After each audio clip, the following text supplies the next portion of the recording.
Medical కాలేజీలు ప్రభుత్వ ఆధ్వర్యంలోనే నడుస్తారన్నారు సీఎం చంద్రబాబు. పీపీపీ మోడల్ పై తప్పుడు ప్రచారం చేస్తున్నారని మండిపడ్డారు. కేవలం ప్రైవేట్ వారి పేరు పక్కన మాత్రమే ఉంటుందని చెప్పారు. కార్పొరేట్ స్థాయిలో వైద్యం అందితే వచ్చే నష్టం ఏంటని ప్రశ్నించారు. 500 కోట్లతో రుషికొండ ప్యాలెస్ కట్టారని, ఆ ప్యాలెస్ వైట్ ఎలిఫెంట్ గా మారిందన్నారు. ఆ డబ్బును మెడికల్ కాలేజీలకు ఇస్తే రెండైనా పూర్తయ్యేవన్నారు సీఎం చంద్రబాబు.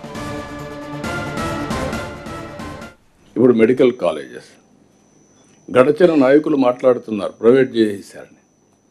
దాని పేరు కూడా ప్రభుత్వ కళాశాల పలాని ప్లేస్ పక్కన ప్రైవేట్ వాళ్ళ పేరు పెట్టి మేనేజ్ చేసుకుంటూ చిన్న నష్టాలతో వాళ్ళు మేనేజ్ చేస్తారు. ఆస్తి ఎవరిది? మందే. గైడ్ లైన్స్ ఎవరు ఫ్రేమ్ చేసాం? మనమే ఫ్రేమ్ చేస్తాం. దాన్ని రెగ్యులేట్ ఎవరు చేస్తాం? మనమే చేస్తాం. ఇప్పుడుండే సీట్ల కంటే సీట్లు పెరుగుతున్నాయి. 100% out patients free. Government hospitals కంటే బెటర్గా ట్రీట్మెంట్. 70% in patients. మనం పంపించిన ఎన్టీఆర్ వైద్య సేవ పేషెంట్లే ఉంటారు. ఈరోజు గవర్నమెంట్ హాస్పిటల్ కంటే ఎందుకు ఒకప్పుడు వీళ్ళే సీఎం రిలీఫ్ కర్ణాటక లేకపోతే హైదరాబాద్, తెలంగాణ, చెన్నైకి పంపించారు. వై అంటే గవర్నమెంట్ సర్వీసెస్ అన్నీ కూడా చాలవనే కదా. అలాంటప్పుడు కార్పొరేట్ స్థాయిలో వైద్య సేవలు అందిస్తే మీకు నష్టం ఏంటి? మీరు కంప్లీట్ చేశారా ఈ ప్రాజెక్ట్స్ అంటే కంప్లీట్ చేయలేదు. 500 కోట్ల రూపాయలు రిషికొండకు పెట్టారు. ఆ 500 కోట్లు పెట్టి పర్యావరణాన్ని విధ్వంసం చేశారు. ఆ 500 కోట్లు పెట్టుంటే ఒక 2 కాలేజీలు వచ్చేటివి. కమిట్మెంట్ లేని పరిపాలన ఇది. నేనైతే ఆ పని చేయను, నేనైతే ఆ పని చేయలేను. దాన్ని ఏం చేయాలని ఇప్పుడు తెలియకుండా ఒక వైట్ ఎలిఫెంట్గా తయారయ్యే పరిస్థితి వచ్చింది. ఇలాంటి సమస్యలు ఉంటాయి. కాబట్టి ఈరోజు దేశం కానీ ప్రపంచంలో కానీ ఎక్కడ చూసినా ఒక విధానం అంటే గవర్నమెంట్ ఆఫ్ ఇండియా నెక్స్ట్ స్టెప్కి వెళ్ళారు. నీతి Aayog, public private partnership, viability gap funding, అనేక రకాలైన హైబ్రిడ్ మోడల్స్లో వెళ్ళారు.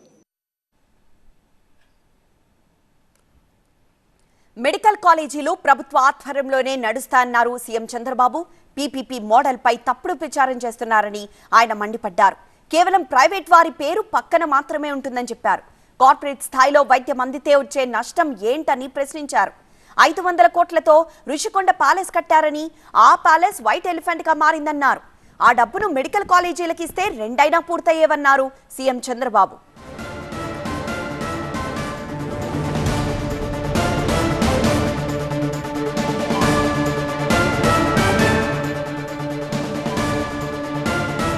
అలానే ఏపీ అప్పులపై కూడా ముఖ్యమంత్రి మాట్లాడారు. ఆయన ఏమన్నారో ఒకసారి చూద్దాం. ఆంధ్రప్రదేశ్ స్టేట్ కూడా 13-14%తో డబ్బులు తీసుకొచ్చారు. Debt servicing has become a big problem. అంటే వడ్డీ కట్టాలి, అసలు కట్టాలి, మళ్ళీ మనం వెల్ఫేర్ చేయాలి. ఇంకొక పక్కన అనాలోచితమైన ధోరణితో ఆ రోజు మీరు చూస్తే అన్ని రాష్ట్రాలు ఎస్టాబ్లిష్మెంట్ కాస్ట్ తగ్గించారు. ఇక్కడ 100% చేసేసారు. రాష్ట్ర రెవెన్యూస్ మొత్తం ఎస్టాబ్లిష్మెంట్కి సరిపోతుంది, చాలుకు వచ్చే పరిస్థితికి వచ్చింది. ఇక్కడ చెప్పిన వెల్ఫేర్ ఎక్కడి నుంచి తేవాలి? ఇప్పుడు ఇవన్నీ కూడా మళ్ళీ ఒకసారి అందరూ కూర్చొని పెట్టి ఫైనాన్స్ డిపార్ట్మెంట్ని రీనెగోషియేట్ చేస్తున్నాం. క్రెడిబిలిటీ పెంచాం. ఇప్పుడు ఎక్కడ కూడా 9% కంటే వడ్డీ ఎక్కువ ఉంటే కార్పొరేషన్స్ కానీ గవర్నమెంట్ కానీ అన్ని రీనెగోషియేట్ చేసి తగ్గిస్తున్నాం.